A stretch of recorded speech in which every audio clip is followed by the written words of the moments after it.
Ay, just enjoy look at my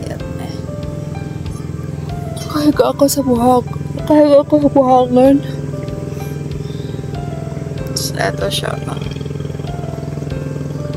Mamaya dito siguro ako matutulog.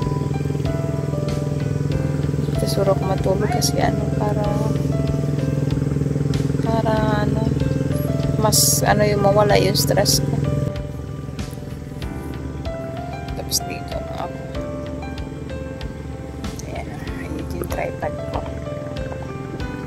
Gustuhin ko mong maligo pero baba na tubig eh.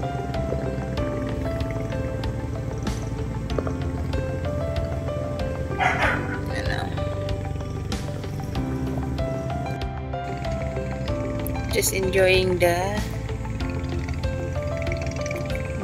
view po. Ito yung itsura ko.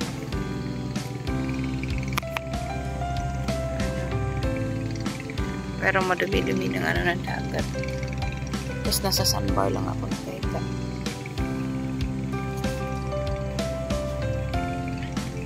O diba? Nakaka-relax din. Feeling maganda pa. Anyway, salamat po. Pakinggan ang ng tubig, ang araw ng ang huli ng karagatan sa mga oras na ito. Medyo pataas na ang tubig kaya umarin talaga. Tapos eto siya. Madilim na talaga actually.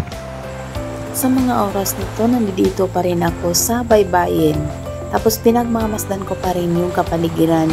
Actually, sa oras na to, mag-isa na lang ako dito. Kasi, konting-konti na lang talaga, o bilang na lang talaga ang mga taong nandito. Nagaya ko din, siguro nag-unwind din sila, pinagmamasdan, o pinapakinggan yung huni ng karagatan. Kung sa akin talaga, ito talaga yung, akong klaseng tao na ito talaga yung way of recharge ko sa sarili ko.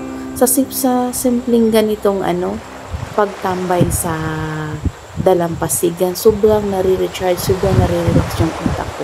Well, magkaiba naman kasi tayo. Pero sa akin, ito yung parang napaka-at peace ko dito. Although meron akong naririnig na hindi maganda, kung maririnig lang natin yun sa probinsya, pero hindi ko inantala.